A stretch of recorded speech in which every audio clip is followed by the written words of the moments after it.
que eu estou usando, tá bom?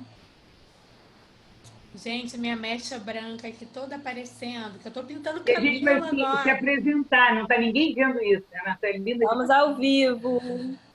Oi,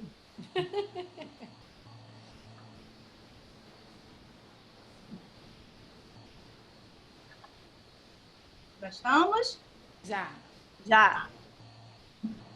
Olá, pessoal, boa tarde. Sejam todas muito bem-vindas e bem-vindos a mais essa roda de conversa que está sendo realizada pela banca Faróis Acesos, uma banca que se banca.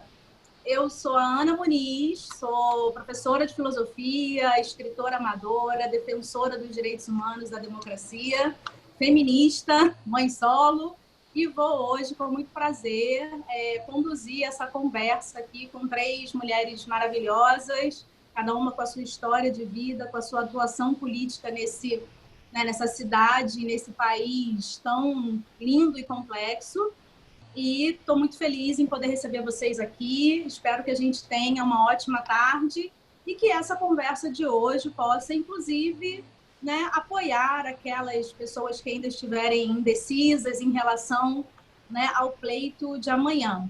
Como todos sabem, todas e todos, nós estamos vivendo um momento muito delicado no nosso país e no mundo, onde a democracia vem correndo sérios riscos, né? E a nossa presença amanhã, apesar de todos os desafios que nós temos enfrentado com essa pandemia, é muito importante para que a gente consiga consolidar, né, esse processo democrático e aproveitar, né, essa oportunidade para fazer o rodízio no poder, né, que a gente tão fundamental para esse processo.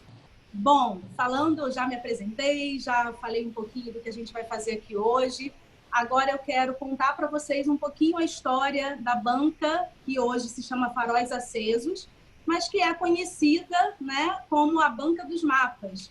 A banca, ela fica ali no Largo da Carioca, né, um lugar central do Rio, e foi comprada por um imigrante italiano em 1958. Em 1969, né, ele vem a falecer e a sua filha, Stella Faber, herda essa banca, que passa a ser administrada pela família, né, ao longo de todo esse tempo. Então, tem uma tradição, uma banca tradicional aqui na cidade. E agora, em 2020, né, ela passa a ser assumida pela Sônia Faber, que é filha da Estela, claro, e dá uma repaginada, né, na missão da banca, que agora vai se voltar para divulgar, né, os produtos e empreendimentos de mulheres. Então, a gente tem uma mudança aí né, no objetivo da banca, que passa a apoiar pequenos empreendimentos femininos, e também tem um outro objetivo, que é o de acolher essas vozes, né, difundir essas novas ideias e práticas. Então, é por isso que a gente está fazendo essas rodas de conversa, né, tão importantes. Já tivemos outras sobre ancestralidade, temos essa hoje sobre política e teremos ainda muito mais eventos, né, adiante, principalmente pensando nos direitos das minorias. Então, a próxima roda de conversa a gente vai fazer sobre a luta das mulheres indígenas. Então, já quero deixar o convite aqui para vocês, tá bem? Sejam bem-vindas e bem-vindos novamente. Eu vou apresentar aqui para vocês agora essas mulheres que estão conosco, a Débora Tomé, a Lili Rose e a Renata Kodagan, falando na ordem alfabética, tá? A Débora é escritora, mestre em ciência política e jornalista. Ela trabalha com, né, com diferentes frentes, com temas que envolvem a relação entre mulheres e poder. Ela lançou 4 livros, né? Entre eles o Mulheres e Poder, Histórias, Ideias e Indicadores. E também, que a gente não é só intelectual nessa vida, né? Ela é fundadora do Mulheres Rodadas, o primeiro bloco de carnaval feminista aqui no Rio, que teve destaque na mídia internacional e contou, inclusive, com o apoio da ONU Mulheres. Só para completar aí essa trajetória tão rica da Débora, ela também deu aula para mais de 300 futuras candidatas a prefeita e vereadora em um curso financiado pela Secretaria de Mulheres em 2016. Débora, muito bem-vinda. Muito bom contar com a sua presença aqui. Tá? Obrigada, Ana, e agradecer o convite, viu? Muito obrigada, muito bom estar aqui com vocês hoje para falar um pouquinho do meu tema preferido. Nossa, a gente que agradece a sua disponibilidade, né, nessa véspera aí de eleições. A Lili Rose, que está aqui nesse cenário maravilhoso, cheio de colagens, eu já estou querendo todas para mim. Ela é historiadora, escritora e artista colagista, apaixonada pela cidade do Rio e pelas causas sociais e educativas. Ela também escreveu 2 livros, né? O Tijuca de Rua em Rua e 100 anos da Praça Sans Pena. E a Lili, ela cria colagens analógicas. Depois, Lili, eu queria que você explicasse um pouquinho o que é isso, né? Para a gente entender melhor. Mas, né, essas colagens têm por base gravuras, pinturas, fotografias de livros, revistas, calendários, enfim, todo esse universo maravilhoso aí que a gente tem. E também ela, né, é uma defensora de que as moradoras e moradores da cidade se apropriem desses espaços culturais, né, do patrimônio material da cidade, porque essa história da cidade é muito importante conhecer, né, e apreciar para a gente, inclusive, saber, né, o que é melhor para a cidade, não é, Lili? Muito bem-vinda, muito bom contar com a sua presença aqui hoje. E temos também a Renata Kodagan, que é uma pessoa que tem uma visão espiritualista da vida, tem alma de artista, alma, corpo e atuação, né? Toda artista. Ela é uma aspirante a escritora. Ninguém falou de signo aqui, mas ela é de Escorpião. Então, aniversário esse mês. Mãe da Dora, arte educadora, mestre quebradeira. Esse mestre quebradeira da Universidade das Quebradas, Renata. E pesquisadora, né? E atualmente, em meio à pandemia, ela está se dedicando a 2 projetos pessoais, um na área de cultura da infância e outro na área da alimentação saudável. Renata, bem-vinda.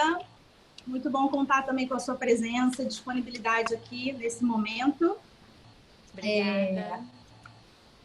Bom, meninas, vou falar meninas, mulheres, né? Meninas, mulheres. Meninas, mulheres, adoro. Meninas, mulheres, a gente nunca deixa de ser a criança Não. que vive em nós, né? Nunca deixa de estar aqui para nos alegrar e nos fazer ver a vida renovada a cada momento. Eu vou começar fazendo uma pergunta para vocês, mas antes eu quero fazer um registro. Hoje é dia 14 de novembro e nós completamos 32 meses sem Marielle Franco, 32 meses sem saber quem foram os mandantes desse crime político bárbaro, né? O assassinato da Marielle Franco foi um marco na história das mulheres e na história política desse país, então é muito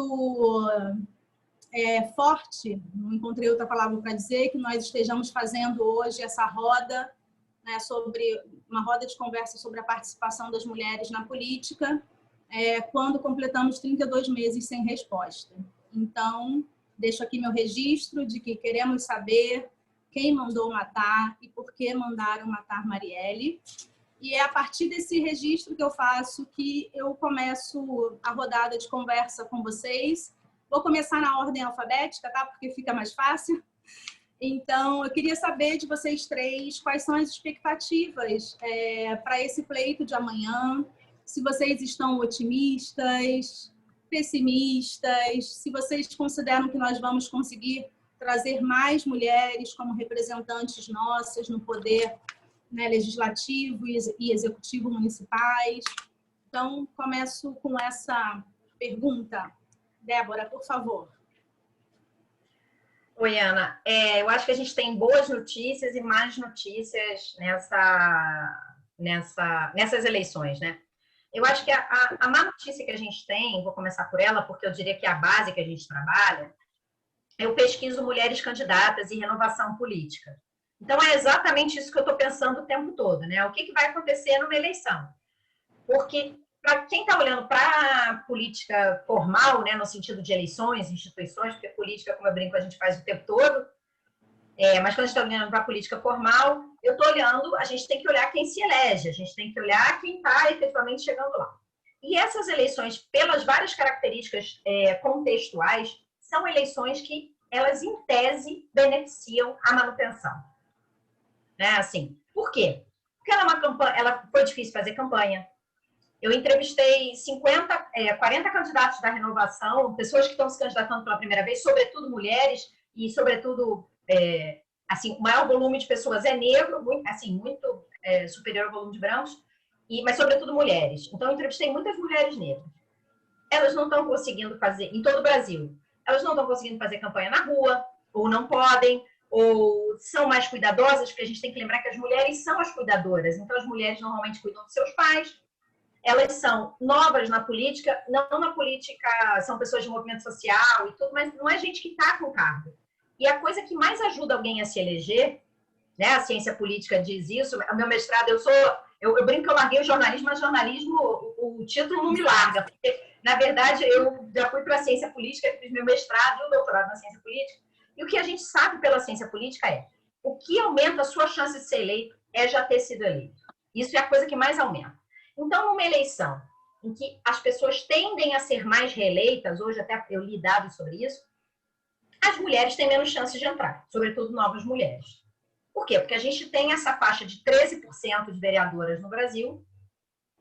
Para você entrar uma mulher, para aumentar para 20%, significa que tem um montante enorme de mulheres que nunca foram eleitas, ou enfim.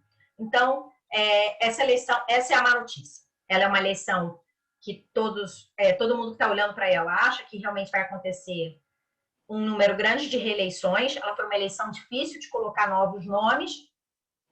Então, ela tem o cenário não é muito favorável. Ao mesmo tempo, eu acho que o que a gente tem visto, e aí vou trazer o fora da política formal, ou seja, a força do movimento feminista, a própria herança da Marielle Franco, né, da vereadora Marielle Franco, eu acho que a gente tem um embalo que está vindo, que se não for nessas eleições, vai ser na próxima, ou vai ser na próxima. Então, eu acho que a gente vem num ritmo muito bom e os partidos vão ter que se sensibilizar para isso. Porque todas as pesquisas que a gente tem feito mostram que o nó para as mulheres está dentro dos partidos. O nó para novos nomes está dentro dos partidos. Todo mundo fala assim, o problema da mulher é a dupla jornada. Esse é um problema da mulher, a gente não nega, mas eu costumo dizer o seguinte, as mulheres que querem ir para a política, elas já conseguem negociar com as duplas jornadas, né? Só que ao invés dela estar aqui agora na live, ela vai estar lá fazendo política. A gente vai negociando com as duplas jornadas, a gente só é mais cansada. Mas todas as pesquisas que a gente vem fazendo vem mostrando que o problema não é a dupla jornada, o problema está dentro da estrutura partidária, que é uma estrutura que não beneficia, não vê isso como uma prioridade. A maioria, não são todos os partidos, eu estou fazendo uma generalização, e ele prefere dar poder a quem já está no poder. Porque essa pessoa, de fato, tem mais chances de se reeleger normalmente, né? Então, essa não vai ser uma eleição fácil, por um lado. Assim, podemos ser surpreendidas, né? Eu falo que depois que todo mundo erra nos Estados Unidos, a gente fica super à vontade de errar aqui também. Assim, é uma suposição. Mas o que eu vejo como muito positivo, eu acho que a gente está vindo com candidatas dessas mulheres todas que eu conversei, a gente via muito. O que você pretende fazer? Você vai continuar na política? Claro, eu vou continuar, eu vou me candidatar de novo. Isso na prática não acontece muito assim, mas eu acho que a gente está vindo de mais embalo, né? O movimento de mulheres por trás, empurrando, eu acho que a gente está vindo com um embalo maior, não vai ser dessa vez, talvez vai ser da próxima. Perfeita análise, Débora. Muito obrigada. Vou passar para a Lili agora responder, mas como a Renata responde em seguida, eu queria só colocar mais um elemento aí, já que a Débora trouxe, né, alguns dados e já uma análise desse cenário, né?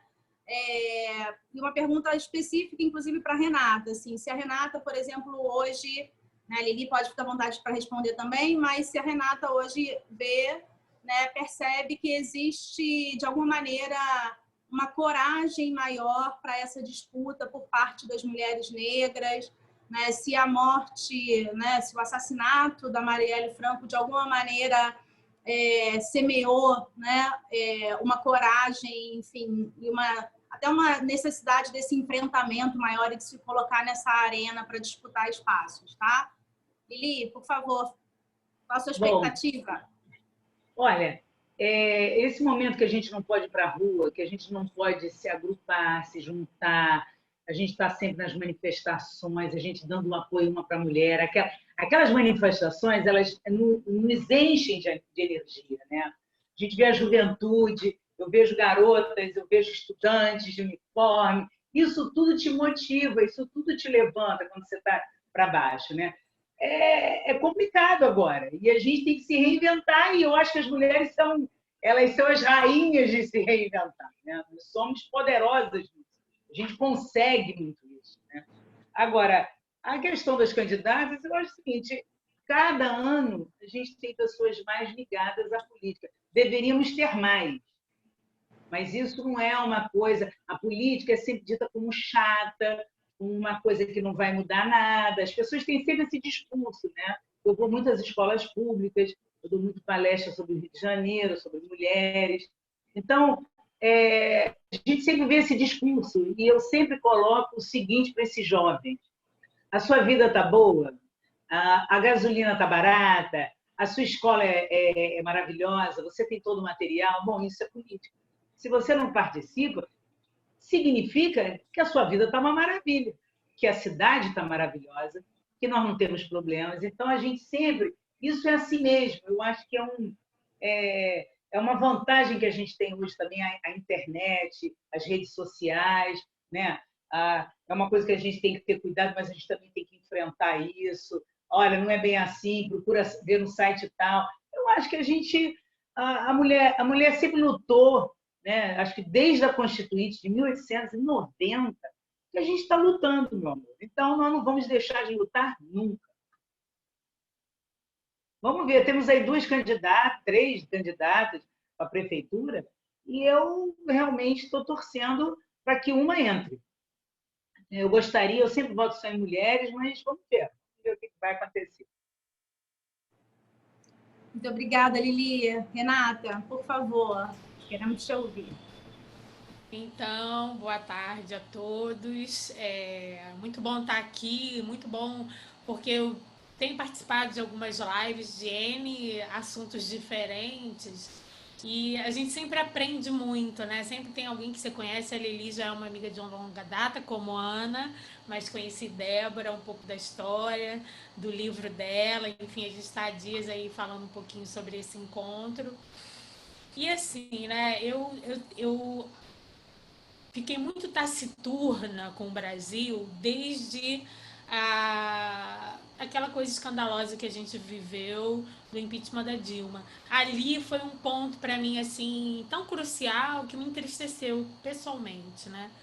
Eu fui ficando, me adoeceu aquilo, porque parecia que eu estava vendo uma confusão que veio anos seguintes, né, a partir dali. Mas o caos, né, é uma coisa impressionante. Ao mesmo tempo que, como Débora colocou, tem uma escuridão sombria, também tem luzes, né? Eu acho que a gente vem compreendendo cada vez mais que esse lugar da política, né, esse diálogo, essa aproximação, essa ocupação de lugar, ela tem a ver com um bem viver de todos nós, né? Eu acho que nós mulheres, incessantemente, negras, brancas, índias, mestiças, né? Eu faço essa divisão, mas no Brasil, né, eu fico, quem é cada coisa mesmo, né? Porque eu sei, por uns estudos antropológicos do meu irmão, que eu tenho várias coisas fenótipas no meu corpo de Índia. Mas quando você olha para mim, você vê uma mulher negra, ok? Mas, enfim, tem um Freitas no meu nome que quer dizer alguma coisa. Então, eu acho que a gente tem uma mistura aí e isso traz uma complexidade para a nossa vida e para a nossa política, mas eu acho que definitivamente nós, mulheres negras, entendemos a nossa posição política. Quer dizer, eu acho que a gente vem avançando nesse entendimento de que toda a energia que a gente joga no cuidar da família, no cuidar da casa, no cuidar dos filhos, no cuidar dos velhos, isso tem uma implicação econômica na nossa própria vida e na vida da cidade e na vida do país, né? Então a gente foi entendendo que a luta é ampla para que a gente tenha um lugar de conforto, né? Então eu fico muito feliz da gente poder estar discutindo isso aqui e eu acho que, como Débora, a gente vem avançando. Talvez os passos sejam menores do que a gente desejaria. Na verdade, eu queria que fosse uma corrida. Mas o fato é que tem mais. Eu mesma tenho vários amigos e amigas candidatos hoje. E isso me traz uma alegria muito grande de ver que a gente entendeu que esse lugar não é um lugar especial, não é alguém divino que nasceu para esse cargo, e sim é um cargo que cada cidadão pode ocupar em algum momento da vida pelo seu coletivo, pela sua cidade. Enfim, as minhas expectativas são boas nesse sentido, de que a consciência sobre esse processo está cada vez maior, está cada vez mais profunda. É isso. Obrigada, Rê. E acho que tem um ponto importante, né? E vou aproveitar para fazer esse link com o que a Lili trouxe, para a gente passar para uma outra parte, né, dessa conversa, que é o advento da internet. Né? A gente hoje tem, tanto para o... Vou usar essa divisão maniqueísta, mas assim, tanto para o bem quanto para o mal, hoje nós temos as redes sociais aí, também, né, como instrumento de violência política, mas, por outro lado, também como uma ferramenta de comunicação, de interação, de compartilhamento, de construção de redes. Antes de eu fazer a próxima pergunta, eu queria só avisar, porque eu esqueci, para quem estiver nos assistindo, que a Lili está ali fazendo colagens a partir da nossa conversa aqui, e essas colagens serão sorteadas na próxima segunda-feira. Me corrijam se eu estiver equivocada, mas na próxima segunda-feira a gente vai fazer um sorteio ao vivo na página aqui do Facebook. E para que vocês concorram, quem estiver nos assistindo, basta escrever seu nome nos comentários e colocar o link ou o nome do seu perfil no Facebook, ou, se preferir, do Instagram, para a gente fazer esse sorteio na segunda e poder comunicar, né, as vencedoras ou vencedores. As pessoas que forem sorteadas, elas vão precisar buscar, né, e aproveitarem para conhecer o espaço lá da Banca Faróis Acedos, no Largo da Carioca. No final aqui da nossa conversa, eu passo as informações certinhas para vocês chegarem lá. Tá bem? Bom, voltando aqui ao nosso diálogo, pensando hoje, né, na existência, né, no que a gente falou agora há pouco, né, da internet, das redes sociais, essa possibilidade, essa expansão da comunicação, né, que aconteceu tão recentemente. A gente já deu um pulo, né, a gente deu um salto gigantesco. Há 20 anos atrás, a gente não tinha sequer telefone fixo, né, de uma maneira muito acessível, e hoje a gente está nessa explosão de comunicação. E aí eu queria trazer esse ponto da internet para pensarmos juntas aqui no histórico da participação política das mulheres no Brasil. Né? Como a Lili também trouxe esse dado, e acho que vocês já falaram disso aqui, com a Constituição lá de 1891, né, Débora? Débora sabe melhor tem essas informações mais na ponta da língua, mas a gente começa essa discussão sobre o direito ao voto, né, sobre o direito a votar e ser votada. Isso só se concretiza mais para frente, em 1932, 1927, nós temos a primeira prefeita eleita, né, porque o Rio Grande do Norte é o primeiro estado a garantir esse direito. E aí, Débora, você fica à vontade para fazer as correções, tá? Se eu estiver falando algum dado, alguma informação equivocada aqui. Mas, enfim, então eu queria trazer um pouco esse percurso, né, que nós temos aí na história brasileira de participação das mulheres e trazer mais um terceiro elemento, que é a questão da violência. Eu estava fazendo algumas pesquisas sobre esse histórico, e aí um dos dados que eu encontrei foi de que a eleição da Alzira Soriano, no Rio Grande do Norte, em 1928, ela foi uma eleição onde se tentou, de todas as maneiras, fazer processos difamatórios, calúnias, ofensas públicas, né?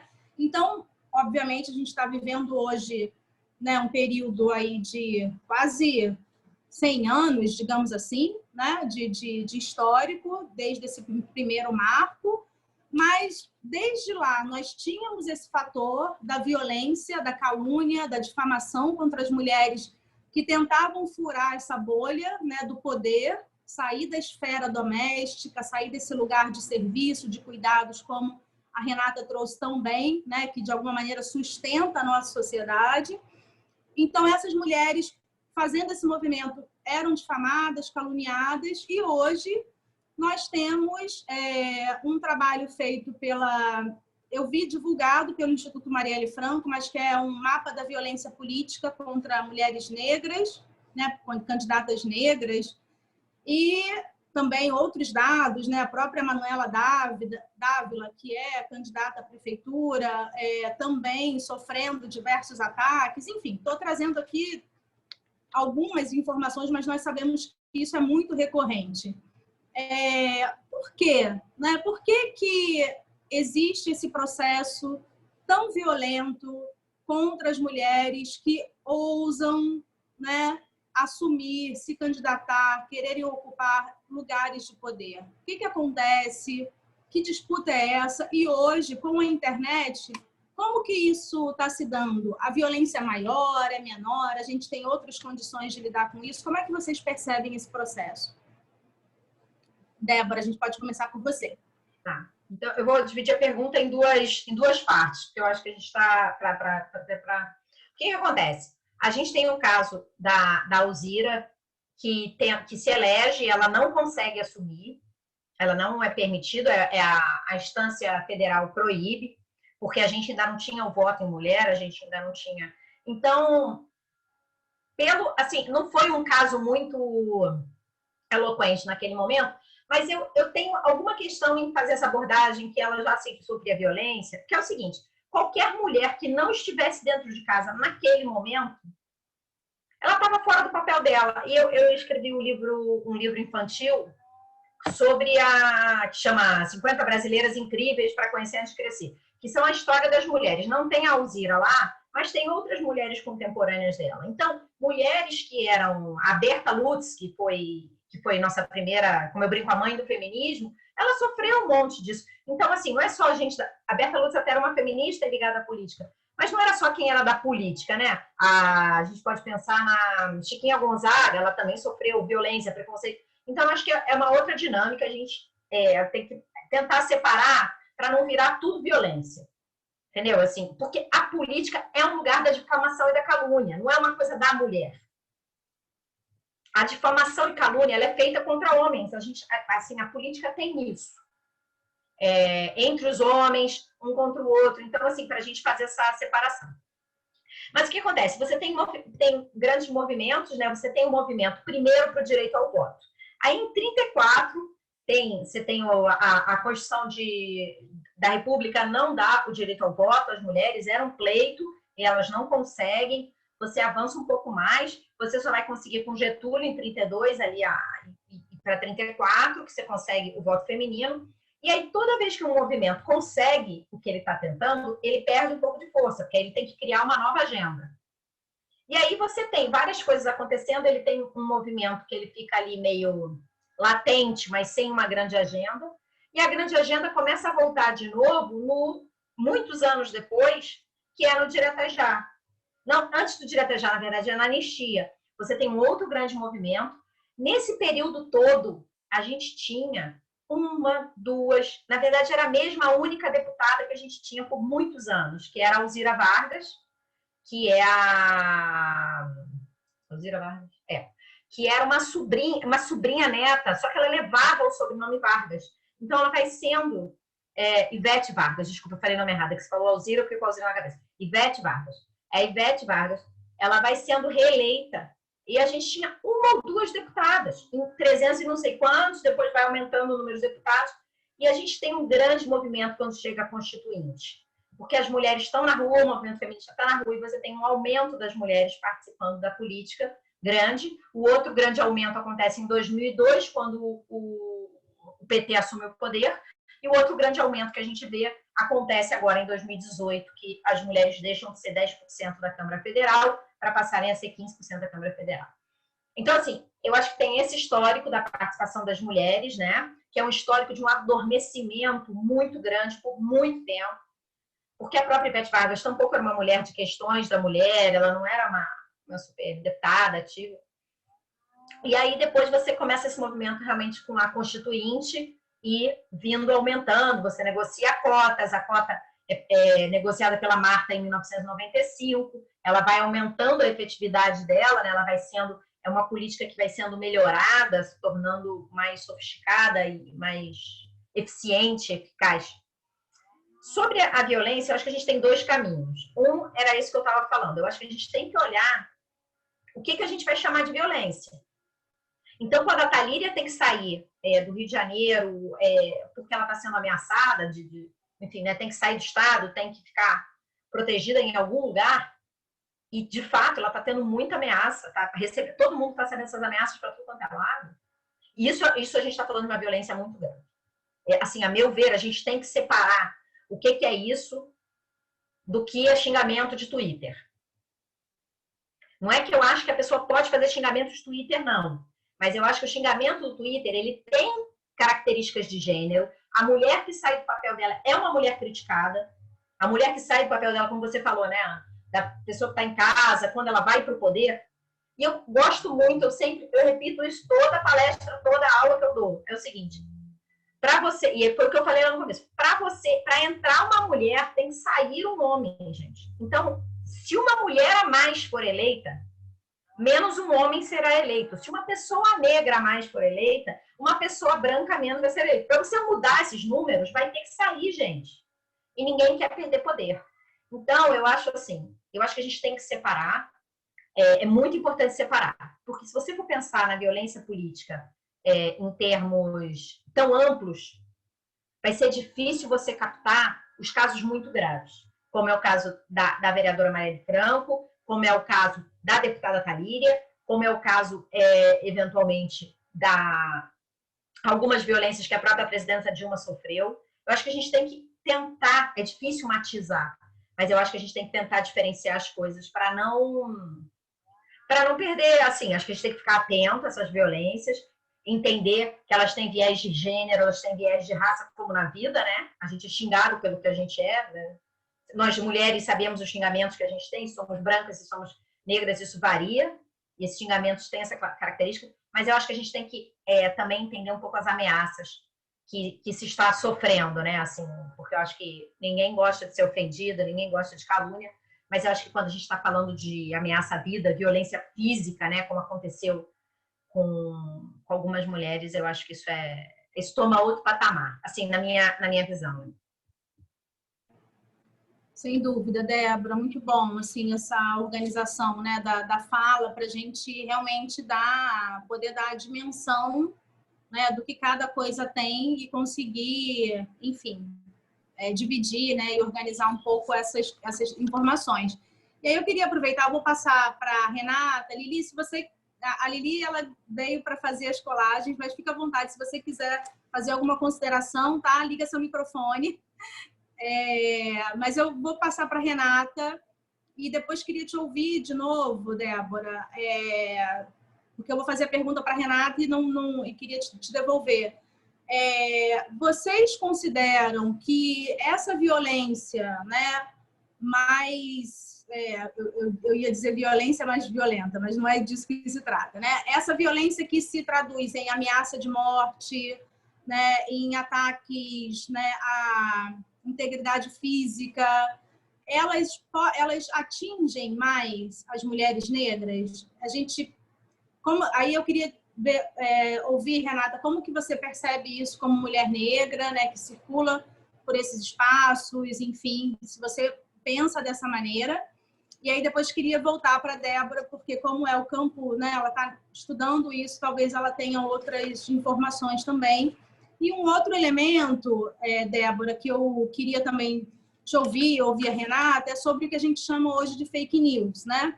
Porque acho que você trouxe um dado, uma informação muito importante para a gente pensar, que é, de fato, a gente vê essa arena política como um lugar, né, o que deveria ser o lugar do debate qualificado, da discussão de ideias, propostas, tudo mais, acaba se tornando um espaço de ofensas, de difamação, de calúnias. Parece que faz parte do método, né? Faz parte do jogo você desqualificar a pessoa que está ali concorrendo com você no lugar de debater as ideias. Mas existe diferença também entre essa espécie de calúnia e o que hoje se chama de fake news, por exemplo? Como que a gente poderia delinear aí um espaço, né, de distinção entre esses dois pontos, calúnia, fake news, e para a Renata, que eu volto com ela agora, como que você percebe, para retomar a pergunta, né, essa violência física em relação às candidaturas de mulheres, né, negras, se você acha que isso é mais forte com esse segmento da população? Então, Ana, difícil, né, esses assuntos assim, né? Eu consegui fazer a volta por cima desde o impeachment da nossa presidenta para ganhar um respiro, porque eu acredito também que sem um otimismo, né, sem um desejo de um futuro mais pleno, é muito difícil de caminhar. E aí eu vou puxar essa sua pergunta, né, para o meu universo também como educadora, como uma mulher atuante, né? Eu gosto de dizer que eu sou, algum tempo atrás, eu vivi mais de uma década envolvida em militância universitária negra, e depois eu fui trilhando os meus caminhos, a gente vai, né, se afastando da universidade como aluna e começando a ocupar quadros, né, dentro do sistema da nossa cidade. E eu costumava dizer que eu era uma militante sim, porque eu era uma mulher negra em movimento. E hoje eu reflito muito quando eu faço cursos de formação para professores, para pessoas que vão multiplicar ideias e formas, né?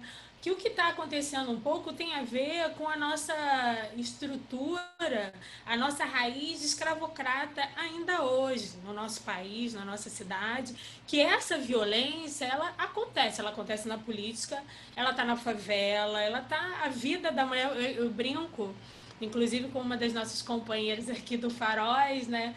E, pô, entra na favela, cara, para você ver como que acontece, é muito diferente. Essa exposição de violência, a gente está o tempo todo mais exposta. Todas as mulheres estão, mas a gente está o tempo todo mais exposta. E aí eu acho que a política acaba sendo uma fotografia, porque aí você tem umas pessoas que estão mais expostas, porque se tornam figuras públicas, e aí a gente vai ver o que na vida privada, né, o que em outros setores da vida que todas nós passamos acontece, né, dentro das empresas que trabalhamos, das escolas, das ruas que andamos, né? Eu tenho uma filha, tá com 20 anos, mas eu tenho sobrinhos, e a gente educa, como a gente vê nos filmes americanos, a gente aqui no Rio também educa, não faz movimentos drásticos, não corre, se a pessoa segura a bolsa, espera, porque somos alvos, somos pontos de alvos, e isso não vai ser diferente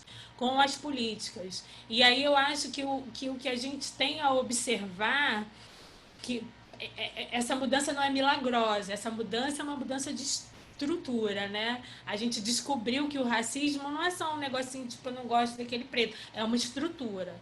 E isso está muito fundamentado na nossa vida e na nossa vida política também. Então, eu acho que são coisas, a gente tem que olhar com muita atenção, de novo, você abriu aí o nosso encontro falando da não resposta com a morte da Marielle, e com o que está acontecendo com a Thalia, e o que está acontecendo. Eu tenho medo, eu tenho amigas jovens, negras, entrando para a política, e eu rezo por elas. Rezo, porque eu fico, caraca, é mais uma que a gente não sabe, que não temos nenhuma segurança com relação a isso. E isso não é um compromisso da política ou de todos os brasileiros precisam se envolver.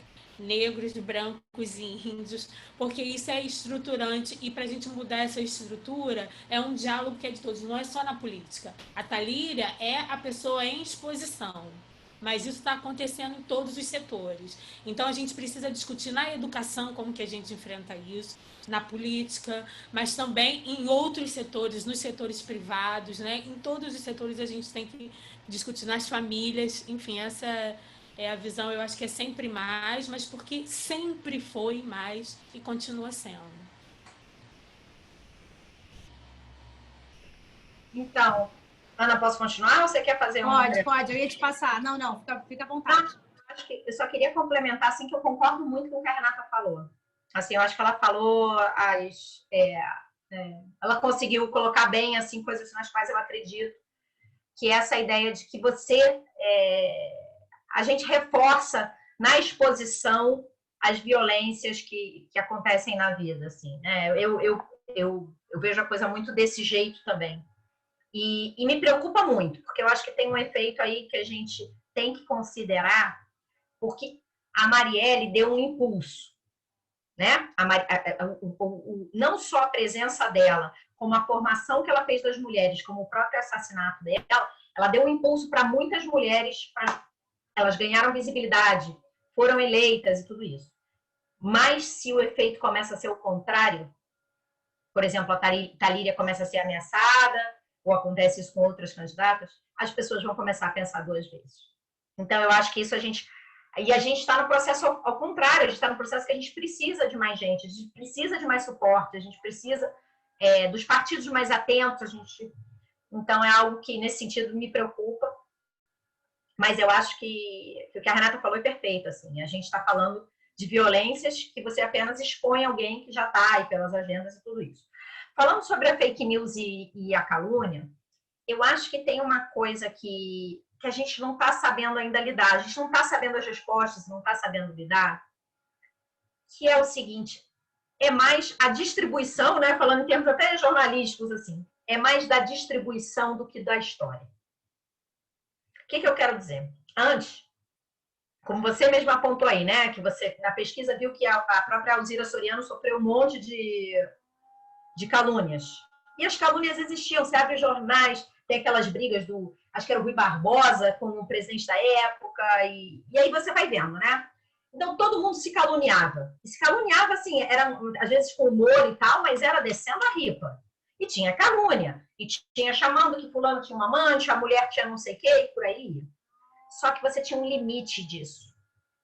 Que era o quê? Era a distribuição. Circulava pouco. Agora, eu costumo dizer isso, assim, o problema é, as pesquisas tem várias pesquisas que são feitas, muito nos Estados Unidos, né, que elas mostram o seguinte, a gente acredita no que a gente quer. Então, eu sempre brinco com a história, eu dou homeopatia para os meus filhos. E tem vários trabalhos que dizem que a homeopatia não funciona de grandes universidades do mundo. Se eu recebo um jornalzinho da homeopatia, eu falo assim, aqui, gente, aqui é a prova, claro que funciona, que o jornalzinho da homeopatia está dizendo. Então, a gente acredita no que a gente quer. Né? Então, eu entrevistei uma pessoa recentemente que falou assim para mim, não, porque a Luísa Trajano é de extrema esquerda. A Luísa Trajano do Magazine Luiza. Eu falei... Aí eu perguntei para ela depois, falei assim, por que você acha isso? Porque eu fiquei tão intrigada. Aí ela falou assim, não, porque meu amigo me mandou no WhatsApp que ela é de extrema esquerda. Enfim, eu acho que a gente tem isso, né? O WhatsApp é essa desgraça, enfim, nos conecta com um monte de coisa, mas é uma desgraça em termos da tia do WhatsApp. A gente pode chamar o tio do WhatsApp, a gente pode chamar quem quiser, né? Que é o seguinte, a pessoa que não está sabedora daquele sistema, como é que ele funciona, o teu irmão te manda um negócio, a tua tia te manda um negócio, e se vocês, não sei se vocês já abriram essas coisas, gente, é muito convincente, é muito bem feito. Entendeu? Os argumentos, eles trazem números, eles trazem... Então, assim, eu falo sempre isso. Eu me preocupo menos com o fato de... Essa ideia de precisamos desmentir. Você pode ficar desmentindo a vida inteira, mas a gente tem que cuidar da circulação e da distribuição, porque a pessoa acredita na... Gente, olha só, que a coisa mais inverossímil do que aquela mamadeira. Ninguém que tem junta CREA com LEA acredita naquela mamadeira. Ele só acredita porque ela queria ter raiva da verdade. Assim, juro para você, gente, é só juntar cré com lé. É só porque você recebe de alguém em quem você confia, normalmente. Ou é, às vezes, do seu pastor, ou é, enfim, de estruturas, teu chefe, ou sei lá quem, que são pessoas que são lideranças. Então, acho que isso me preocupa. O que mais me preocupa é o fato da circulação, porque, de fato, isso tomou um tamanho tão gigantesco. Eu abro muitas vezes, porque eu quero entender o que está lá dentro. E muitas vezes não é uma mentira. Ela tem aquilo que... Eu acho que é um conceito da Hannah Arendt, que é de lógica interna. Eu não lembro exatamente. Esquece a Hannah Arendt, porque eu não sei se é dela. Mas é essa ideia de ter uma verdade que ela tem... Ela funciona dentro daquela história ali. Eles te dão um nó na argumentação. Então, é muito, muito complicado de você lidar. E isso, eu costumo dizer, sabe o quê? A esquerda tem mais pudor disso. A esquerda tem mais pudor. Porque tem gente, eu já recebi também, não é fake news, não. É isso que eu estou chamando de que você faz uma volta e conta uma história e você fala assim, será que é bem assim? Mas a gente tem muito mais pudor. Não tenho dúvida disso. A gente tem muito mais pudor, a gente acredita no debate, a gente acredita no debate de ideias, a gente acredita em muito mais coisas assim, que não tem. Eu vi um livro antiquíssimo, assim, antiquíssimo que eu quero dizer, pré-Bolsonaro, um livro do Olavo de Carvalho, e era muito engraçado que o subtítulo do livro era algo como convencer, mesmo só com uma retórica, sem ter razão, e o prefácio era do Olavo de Carvalho. E que é isso que ele faz o tempo todo, né? Então, eu acho que esses grupos têm feito muito isso. Eu acho que isso é um problema. Mas aí eu volto até o argumento da Renata. O problema no que diz respeito especificamente à mulher, nesse caso, é porque aí a mulher está mais visível e aí vão vir as coisas de gênero. Então, vão dizer que ela tem amante, ou que ela tem uma orientação sexual não convencional, ou que ela é a favor do aborto, ou vão usar as críticas de gênero para atingir a mulher da política que está mais em evidência, né? E isso é uma coisa assim, por exemplo, essa questão da maternidade, eu acho que ela vai dar muita eleição, ela vai ajudar muita eleição. A mulher maternal é vista positivamente. Ela é vista positivamente. Então, a pré-campanha da Manuela Dávila foi toda na maternagem. Se você for olhar a pré-campanha, o Instagram, o Twitter não, mas o Instagram da Manuela Dávila é um Instagram de mãe, que é um jeito de você se colocar ali. Então, quando a mulher se apresenta, por exemplo, uma fake news possível era dizer que uma mulher era uma mãe que negligenciava, ou fazer aquela relação, ela é mãe, mas ela é a favor do aborto, que é uma pauta que cola muito, gente. Essa pauta de dizer que é a favor do aborto com muitos grupos, assim, sobretudo se você vai para a majoritária de prefeito. Se você está falando da proporcional, do legislativo, da vereança, aí vão ser muitos, né? Mas a majoritária, não tem jeito, a majoritária você tem que pegar voto de muita gente. Então, eles pegam muito no pé dessas coisas que pegam em mulher, que está relacionada à conduta moral da mulher, né? Um homem que é casado com uma jovem e que tem relações extraconjugais, ou que seja, ele nunca vai ser cobrado disso no Brasil como uma mulher seria. Imagina uma mulher numa situação dessa no Brasil, apanhado de começo ao fim. Perfeito, Débora e Renata. A Lili está ali só nas produções. Daqui a pouco a gente vai conhecer essa filha dela, que já vai vir para o sorteio. Por favor, Kelly, bote meu nome aí, que eu também quero concorrer. Acho que tem vários elementos aqui muito importantes, né, que a gente levaria, enfim, daria para fazer seminários falando de cada ponto desse.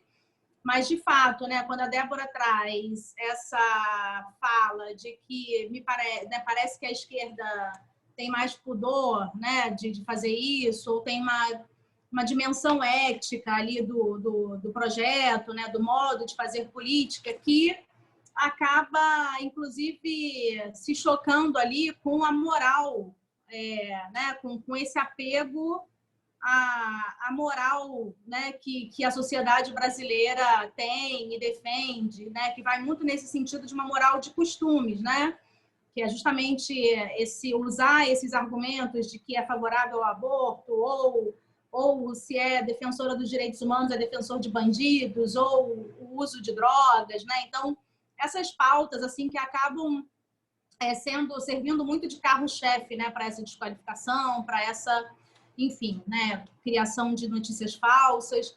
Uma das coisas que você falou também, Débora, é da elaboração, né, bem feita do que a gente chama de fake news, e que eu também já vi algumas, e me parece que tem sempre ali um argumento de autoridade, né? O doutor fulano disse. Então, na estrutura, você tem uma estrutura que faz parecer verídico, né? Ou que força ali uma barra, que é essa de trazer dados, falar que o doutor fulano fez, o pesquisador. Então, também não é uma produção de grupos que desconhecem, né, os fundamentos enfim, científicos, né, ou de uma notícia verdadeira. Eles se usam desses elementos para forjarem, enfim, né, e falsificarem ou deturparem informações. Então, queria só trazer essa reflexão que eu fiz aqui durante a sua fala também. Daqui a pouquinho a gente está chegando, né, no final da nossa conversa, e eu quero aproveitar para colocar mais uma pergunta aqui para vocês, para a gente já encaminhar para o final, né, que é justamente pensando em amanhã. Né? Amanhã nós estaremos votando, estaremos nos dirigindo às nossas sessões, né, escolhendo nossas candidatas e candidatos. E aí eu queria trazer para vocês essa questão que só um minutinho. Deu um probleminha de falha no celular. A pergunta que eu queria trazer para vocês é em relação à questão dos projetos, né? Nós hoje, como mulheres feministas que defendemos, né, que as mulheres ocupem mais os lugares de poder, a gente sempre vai pensar, né, de modo geral, a gente vai defender a candidatura, vai votar em mulheres, mas são todas as mulheres que merecem nossos votos? O que pode nos apoiar, né, nessa escolha, considerando essa dimensão do projeto político, do programa, né, para as pessoas poderem, inclusive, se orientar? O que eu preciso como uma mulher feminista, como uma mulher que defende a igualdade, né, entre os gêneros e defende, enfim, quer lutar pelos direitos humanos, pela democracia e pela justiça social? O que eu preciso olhar num projeto, né, num programa de uma mulher que vem como candidata? Como que eu posso fazer essa análise para apoiar a minha escolha? Vocês teriam dicas para quem está nos assistindo? Aí a gente pode... Não, eu acho que tem o seguinte, eu acho que tem muitas coisas, né? Eu ainda acredito muito em partido. Apesar dos partidos darem um trabalho danado para a mulher, eu ainda acredito muito em partido. Por quê? Porque a forma, não é porque eu acredito no partido de uma maneira mágica, não. A forma como o sistema é estruturado, o partido ainda é o que coordena aquela candidatura. Aquela candidatura não, aquela legislatura. Então, é o seguinte, quando eu voto num partido, eu vou chamar de partido XPTO, tá? No partido XPTO, no partido XSO, eu voto numa candidata daquele partido, os votos todos vão para o partido e você divide pelas candidatas e candidatos que estão nos primeiros lugares. Assim funciona, né? Então, eu não gosto de desperdiçar meu voto no sentido de dar para uma...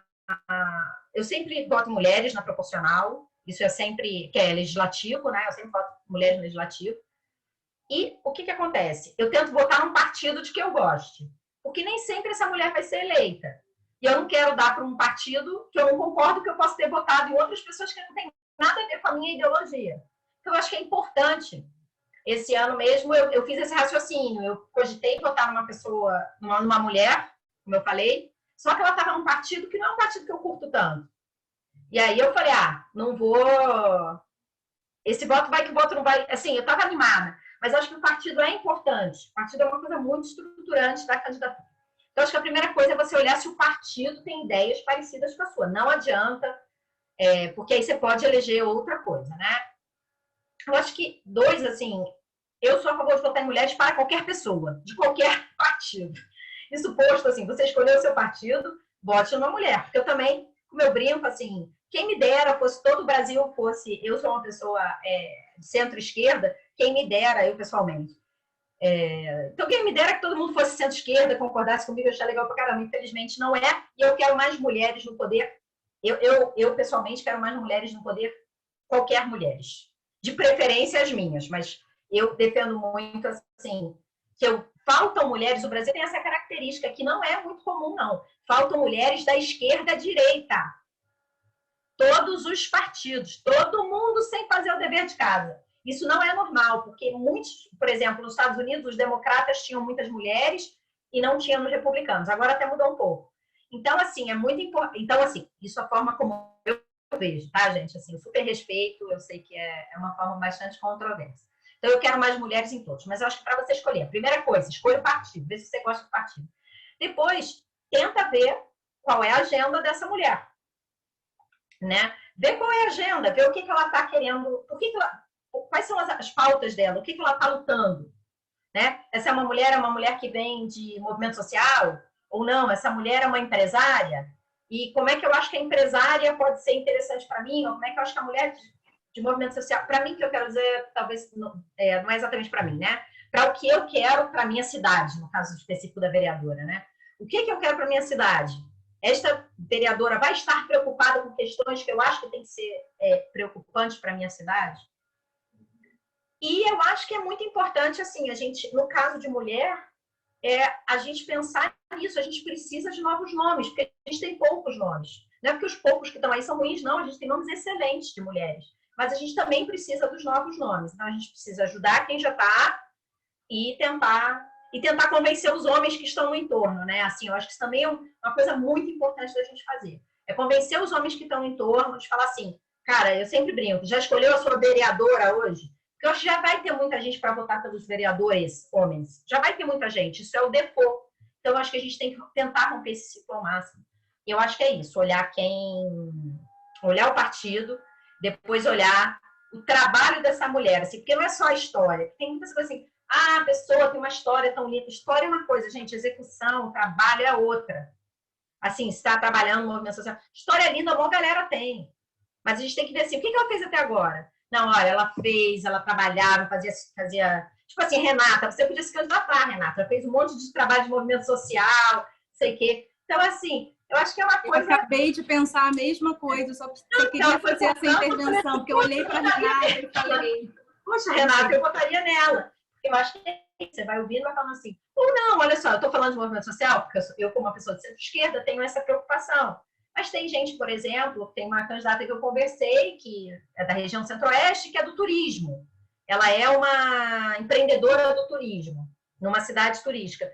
Então, assim, pode ser que você seja uma pessoa do turismo, o que eu acho que é o seguinte, você tem mulher hoje em dia para tudo quanto é gosto. Então, não votar em mulher, assim, não dá. Eu não achei nenhuma mulher que me gosta. Me liga. Eu brinco, outro dia alguém falou, não consigo achar uma vereadora. Então me liga e eu vou te oferecer. Você diz assim, eu quero uma assim, assada e sofá. Gente, tem para todo gosto. Então, não é... Você consegue combinar, garanto, partido, agenda e as suas preferências de agenda, né? As suas preferências eleitorais. Mas é essa a dica que eu dou. Qualquer coisa, dá meu telefone. Brincadeira, dá o meu e-mail. Qualquer coisa, gente... Vai nas redes da Débora, que ela tem todas as dicas, mas eu quero passar para a Renata, porque eu quero muito escutar, Renata, quais são as suas dicas para a gente fazer essa escolha de modo mais assertivo.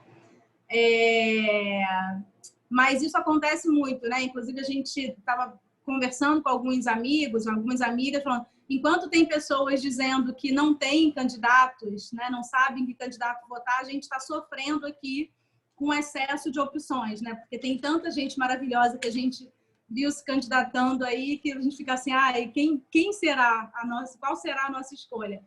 Rê, por favor, quero muito te ouvir, pensando em amanhã, o que você diria para essas pessoas que ainda estão em dúvida, que estão aí com esse caleidoscópio de possibilidades, como escolher a pessoa para ser o seu candidato? Ou sua candidata, perdão. Então, primeiro eu quero dizer que vocês já deixaram meu coração aqui em alvoroço, porque eu vivo ouvindo isso, pessoal, mas Renata, e eu falo, gente, calma aí, porque isso é uma outra seara. Mas, ao mesmo tempo, eu sou uma mulher que gosto muito de desafiar o que está meio que normal, né?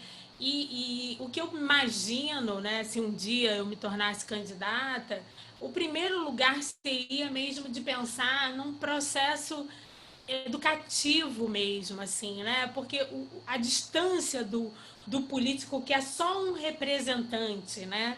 E que a construção que a gente fez hoje, né, como que se fossem reis e rainhas, príncipes e regentes, e não é isso. Se um dia eu me dispuser a trabalhar pelo meu coletivo, pela minha cidade, pela sociedade que eu faço parte, simplesmente eu vou estar dedicando um tempo da minha vida para pensar a vida coletiva. Eu não vou deixar de ser Renata, mãe da Dora, eu não vou deixar de ser Renata, arte educadora. Tem muitos países aí que o cara tem um cargo político e ele continua sendo engenheiro, continua sendo médico, né? A gente criou uma estrutura muito estranha, né, pra gente que chegou nesse lugar. Parece que o cara que chega, né, nos altos cargos públicos e políticos, eles são meio que herdeiros disso, um cara que tem por um direito, merecimento esse lugar. Não, esse é um lugar de trabalho e de doação. Então, eu fico um pouco assim, não, deixa disso, mas por que não qualquer pessoa não pensar em um dia trabalhar para o coletivo que faz parte? Então, eu acho que essa é uma coisa que eu não vivo cogitando, mas eu também não quero tirar do campo das possibilidades, nesse lugar de que uma cidadã comum pode ocupar, e é para isso. Com relação a como votar, assim, Débora me contemplou muito com esse pensamento do partido, né? Que você não pode fazer um voto. Eu também sou uma pessoa formada com essa ideia. Me veio uma imagem aqui que eu lembrei, eu muito menina, sei lá, com os meus 15, 14 anos, e eu perguntei para minha mãe por que ela gostava muito de um partido XPTO, de trabalhadores. E aí ela falou assim, porque a gente vai na rua e eles cantam e eles dançam, e eu já tinha toda uma veia artística ali. E eu falei, cara, eu entendi que política era a festa coletiva das decisões para um bem viver. Esse é o lugar que eu entendo, assim. Eu quero votar em alguém que vai pensar as melhores situações para o bem comum de todo mundo, né? E aí, assim, mas hoje a gente sabe que a desigualdade é gigante, né? Então, o que me salta aos olhos é uma pessoa que fale sobre a favela, uma pessoa que escute a favela, uma pessoa que tem um olho para a desigualdade instalada no nosso país e que se preocupe com isso. Isso não é assim, isso não tem que ser assim, isso não é para ser assim para sempre. A gente precisa mudar de fase na história. A gente precisa cortar essa raiz escravocrata e passar porque isso a gente está perdendo. Quantas potências a gente perde? Eu sou educadora social e eu já tive menino morto, assassinado, já tive todo tipo de história. Pessoas inteligentes, potências. Quem seriam esses jovens se tivessem tido as oportunidades dignas para qualquer ser humano? Então, eu realmente, hoje eu entendo o meu trabalho como um trabalho um trabalho antes, né? Porque quando o cara já chega no momento que ele está na linha de fogo para ser morto, é bem difícil de trabalhar ali. Tem como fazer, mas é difícil. Então, eu acredito que na arte, educação e na cultura, a gente começa a mostrar e ampliar uma visão para esse jovem. Então, é o candidato que vem falando, que olha para a favela, que escuta a favela, que entende a potência da favela, já me interessa. Eu costumo me aproximar das pessoas sempre falando assim, eu sou trabalhadora, e você? Eu sou também, eu sou mãe, sou pai, sou mãe também. Pô, então vamos pensar uma coisa? A gente não quer uma coisa muito diferente não, cara. Eu quero que a minha filha possa estudar o que ela quiser, que ela tenha um leque de opções para escolher. Então, eu acredito que uma política, um político para esse lugar não é muito diferente o que eu desejo e o que você deseja. E aí eu trago o discurso da educação. Tá falando de educação? Eu acho que hoje uma plataforma importante é a da juventude. Não tem como a gente votar num candidato que não olhe para a juventude. A juventude é a conversa com o futuro. A gente precisa ter, e não só candidatos que olhem, mas jovens. Vamos renovar de fato.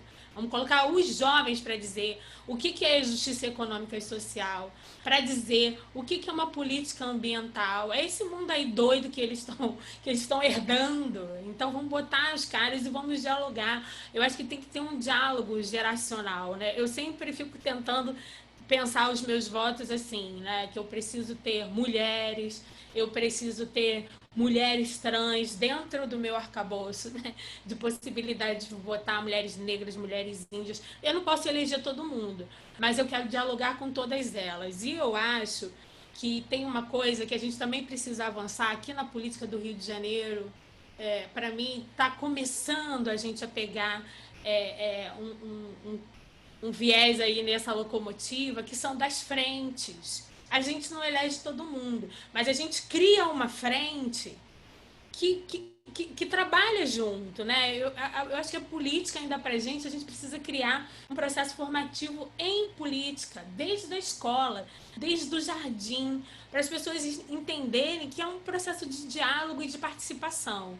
Então, todo político que traz a questão de justiça social, um olhar para a favela como potência, né? Tem uma vereadora que eu estou de olho, uma mulher. A gente não está falando nomes aqui, mas enfim, depois a gente pode trocar esse miúdo aqui, que tem um olhar para a favela fantástico. Eu acho que já eu não escutei outras pessoas falando disso. Ela é uma mulher negra e ela tem um lugar de pensar a favela, mesclando com ancestralidade, mesclando com o que a gente tem vivo dentro da favela hoje, e não de deslocamento, e não de melhoramento, mas e sim de equidade, né? Discutir a favela no lugar de vamos botar igual mesmo para todo mundo. Não vamos trocar, é ruim, não é ruim, é potência. Agora não está igual a divisão, né, do dinheiro na política, né, de saneamento, de escola, de casa. Então eu penso também sobre isso. E a saúde pública, porque a gente está vivendo esse momento aí com essa crise sanitária planetária, né? Eu acho que educação, juventude, cultura e saúde, os caras têm que pelo menos fazer uma conversa com isso daí, porque é muito sério. Isso daí não, gente, tem horror com essas questões. Isso me lembra um candidato que eu não quero. Agora, só uma partezinha da pergunta anterior, né, com relação às fake news, eu acho que é uma felicidade muito grande eu me sentir de um lado da história, né, que tem uma postura ética, ou que busca. Né? Então, eu acho que o que a gente viu com o advento, né, dessas últimas eleições manipuladas aí nas redes sociais foi que foi construído um escritório do ódio. Né? Eu fico pensando, às vezes eu converso com os meus amigos e falo, cara, como é que sai um assunto na notícia, assim, imediatamente, daqui a pouco já tem vários memes e coisas, eu falo, pô, tem uma galera que fica só esperando. E tem. E é do ódio, e é para gerar esse lugar que não gera mais nada pra gente, é só ódio, a gente não está conquistando nada diferente com isso. Eu, assim, otimistamente, eu entendo que isso tem dias contados. Eu acho que o humano, a gente tem a luz e a sombra, mas a gente, nessa tendência, né, de que a gente tem uma certa vergonha, né, de quando a gente vem numa posição não ética, e a gente abriu essa portinha aí agora com o escritório do ódio, que essa galera saiu toda do armário, mas vão voltar. Não é assim que é para ser, e eu acho que cada vez mais pessoas estão entendendo, porque a gente não tem lucro, a gente está ganhando o que com isso? Pandemias, né? Nenhum processo político no nosso país que garanta a gente, né, um certo, não digo nem conforto, sim, sabe, mas que a gente entenda que está sendo feito o que é necessário. Então eu acredito que paulatinamente, como Débora falou, não tem milagre, mas a gente está avançando. E é isso, não pode votar em um número que te deram na rua. Você tem que saber quem é a pessoa e ver as coisas que te importam. Te importa a saúde? Te importa a educação na tua casa, para tua filha, para o teu filho, para a tua família? Te importa você estar sentindo falta de ar, estar com dúvida se está com a Covid e chegar num hospital e poder ser atendido? Então você tem que pensar sobre a saúde. Tem que pensar sobre saúde gratuita, educação gratuita e a cultura, porque se não fosse a cultura, tínhamos todos enlouquecidos. Quem aqui não viu uma live da Ivete Sangalo? Para segurar a onda. Então, sem a cultura também a gente não sobrevive. Falo pra caramba, né, gente? Passando a palavra aí. Não, mas a gente quer ouvir mesmo. Esse é o espaço. Você foi convidada para falar, então tá tudo certo. Olha, nós estamos a 10 minutos para encerrar a nossa live. Eu vou ler aqui 2 comentários de pessoas que estão nos assistindo e que, inclusive, dialogam um pouco com essa bandeira aí que a Renata levantou da cultura, né? Mas comentando sobre a fake news. O primeiro é da Ana Carolina Cozendei, que ela diz assim: fake news também pode ser violência, assim como contas de redes sociais atacadas por robôs, como acontece com a conta da cantora Tereza Cristina, uma violência virtual, né? Então, retomando aí a sua fala, né, Renata? Quem não assistiu uma live ou todas as lives da Tereza Cristina todos os dias, que ajudou a gente a segurar a onda nesses últimos meses. E tem também o comentário da Maria Clara Borges, que diz assim: a Manuela Dávila está sendo atacada diariamente por mentiras. Colocaram uma foto dela adolescente com o pai dela e disseram que era um ex-namorado velho. Para dialogar com a nossa, né, o nosso ponto anterior, que falava sobre essa discussão da fake news, da calúnia, né? Então, a que ponto essa rede de ódio que a Renata comentou agora chega, né, também. E, bom, mulheres, para a gente finalizar, e aí eu vou pedir que cada uma, que a gente seja mais sintética nesse comentário final, para a gente poder encerrar pontualmente às 4h30, e a Lili vai mostrar para a gente a arte que ela fez aí daqui a pouquinho. Vocês já falaram, né, acho que ao longo da nossa conversa, já apareceram muitos desafios que nós temos que enfrentar, mas eu fiquei pensando justamente nesse ponto que eu diria assim, eu vou chamar de educação política, né? A gente fala muito disso no Brasil, né? De uma alfabetização política. Não são esses os termos, mas pensando em tudo isso que a gente já conversou.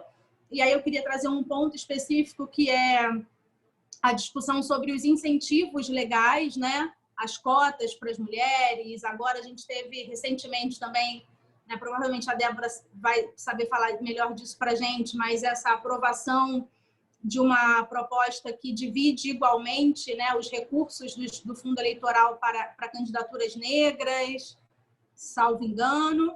Mas, assim, tendo esse ponto, né, esses pontos, as fake news, essa questão da circulação mais rápida das informações, verdadeiras ou falsas, né, e essa discussão de cotas, pensando no futuro da política e no futuro das mulheres na política, o que a gente precisa fazer, né, para além disso, enquanto sociedade, e pensando nos nossos representantes que estão lá também, nesses que virão agora, qual é a tarefa, ao que a gente precisa se dedicar para ampliar a representatividade das mulheres, para ampliar, né, a representatividade das pessoas que vêm de favelas, né, que acho que a Renata traz esse ponto também muito importante, sobretudo no Rio de Janeiro, né, como não falar, como ter candidatos, como eleger candidatos que não cuidem disso, que não tratem disso.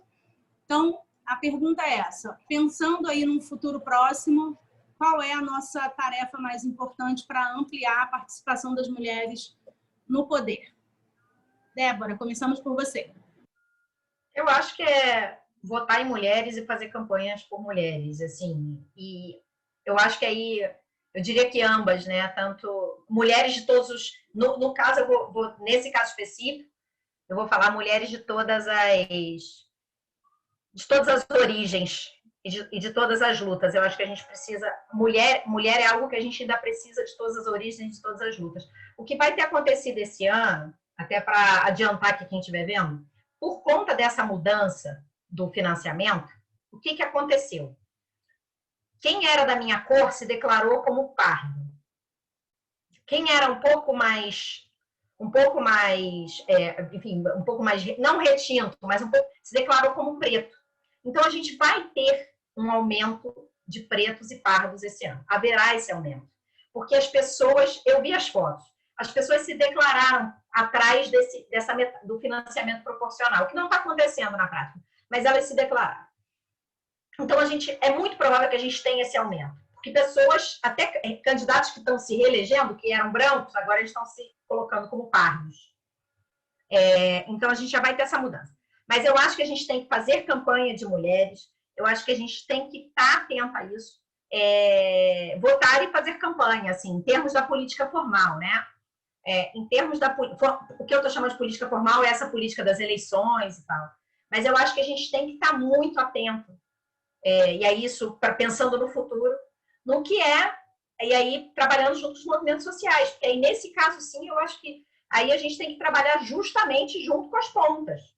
E a ponta vai ser uma mulher negra de favela, vai ser uma mulher trans, essas são as pontas. E aí eu acho que já é algo que já está muito claro, que é onde a gente tem que concentrar nossas forças. Por mais que no Brasil a gente tem que trocar a roda do carro com o carro andando, né? Então faz um negócio aqui, faz outro ali, eu acho que a gente sabe bem onde estão as maiores necessidades. Eu acho que no caso do Rio de Janeiro, você não pensar na questão da favela, da desigualdade e da violência, aqui uma parte das pessoas está muito mais submetida que outras, eu acho que a gente tem que estar atento, assim, né? Nessa potência da favela, nessa opressão que o Estado formal muitas vezes causa dentro da favela. Eu acho que a gente tem que estar atento a isso. Falando no caso específico do Rio de Janeiro, que eu conheço um pouco melhor, eu acho que você não pode ignorar isso. Então, para construir o futuro, a gente definitivamente tem que olhar para todos os lados, assim, né? Não ficar olhando só para a Zona Sul e para a Zona Oeste A, vamos chamar assim.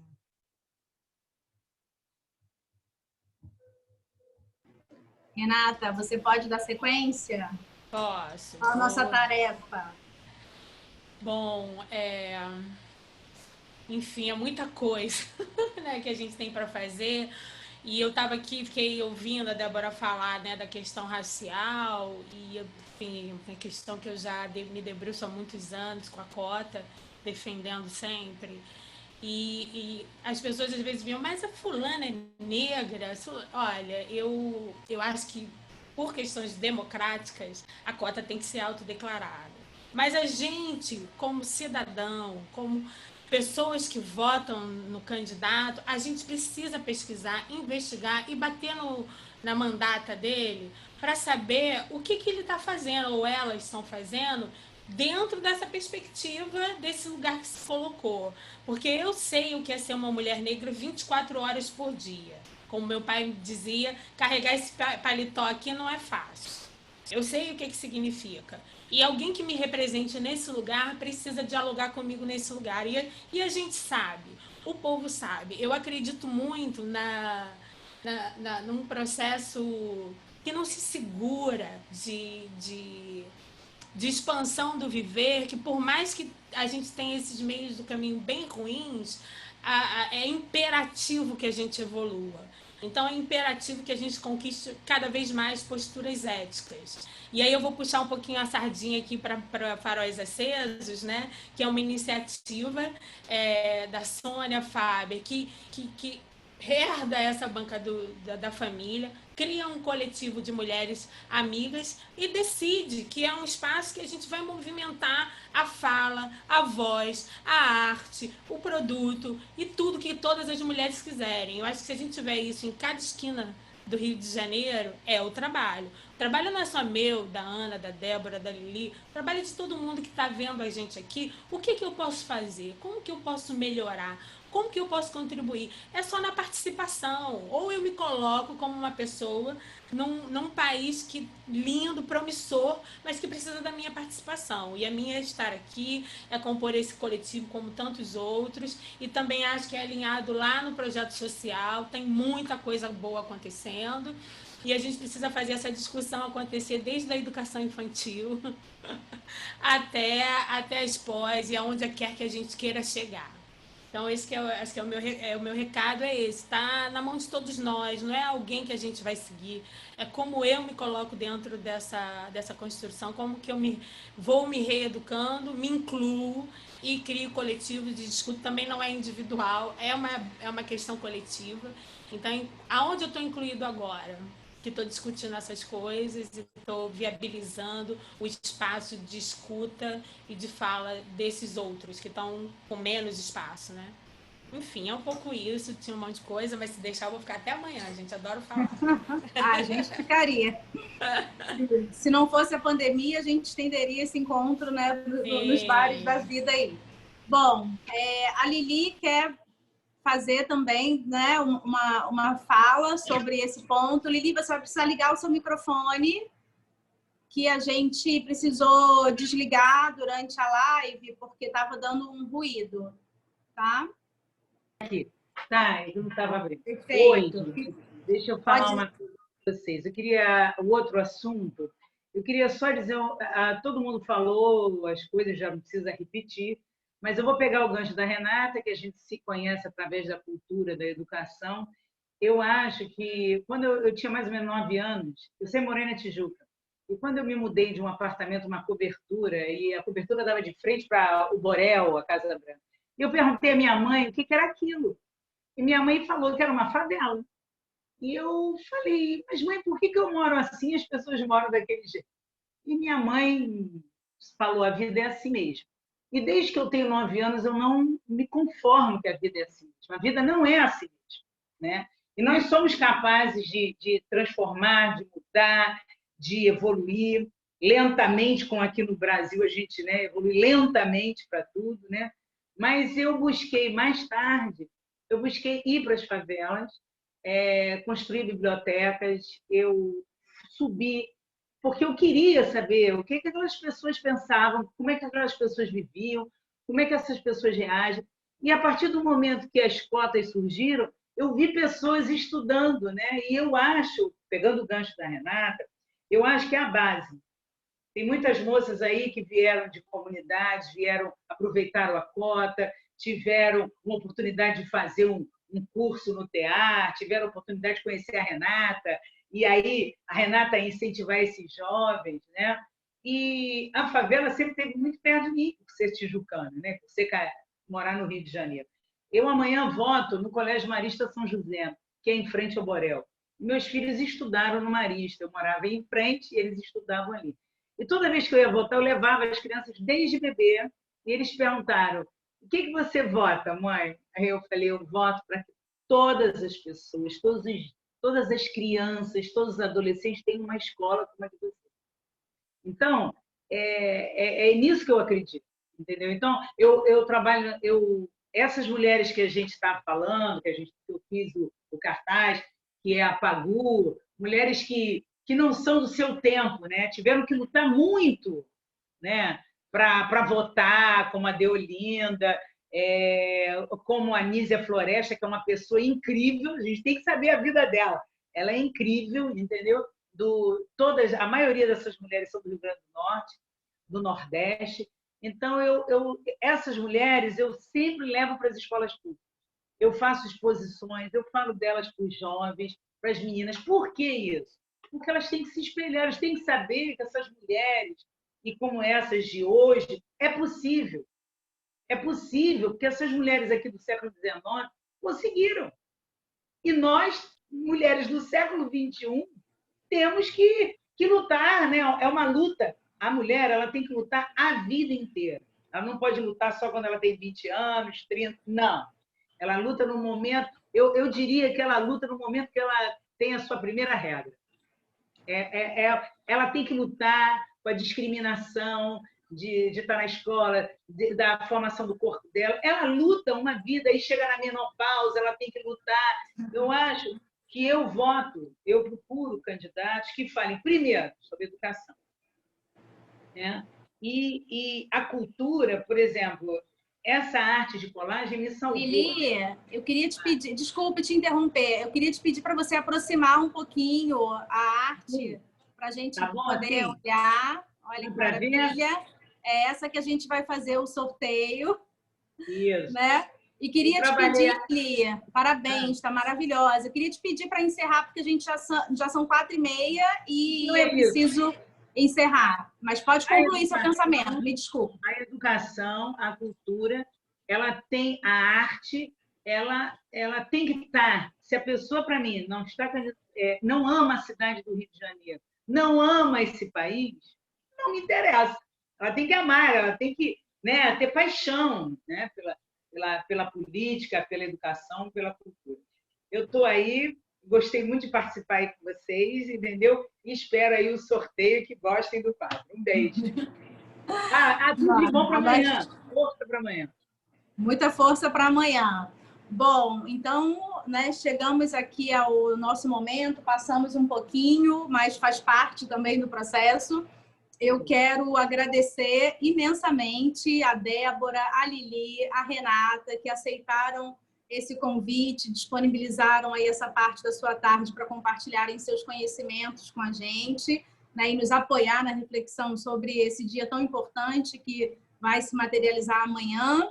E ficamos aqui, né, com esse ensinamento de que o desafio não está apenas em votar, né? Está nas nossas ações cotidianas, né? A Renata traz essa provocação, a Débora também, a Lili, o que a gente está fazendo no cotidiano, no dia a dia das nossas ações para fazer com que as mulheres tenham mais espaço nessa sociedade que ainda é tão machista, né? Tão violenta, e seguimos aqui esperançosas de que o futuro, né, tanto nosso quanto das nossas filhas, das que estão por vir, né, seja mais promissor aí nesse sentido, e que certamente nosso país vai passar, né, por outros momentos melhores se a gente tiver mais mulheres pensando, né, a política. Afinal de contas, somos 52% da população e não faz sentido que nós sejamos apenas 15%,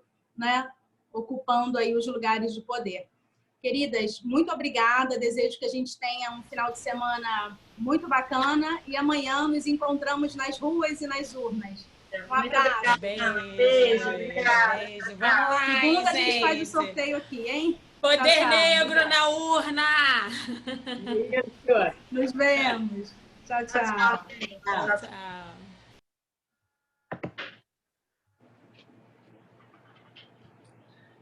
Gente, vou sair aqui, tá? Tá, já encerrei a live lá. Beijo, Débora. Obrigada, viu? Eleição para todo mundo. Tchau, tchau. Tchau. Tchau. Foi ótimo. Gente, E aí?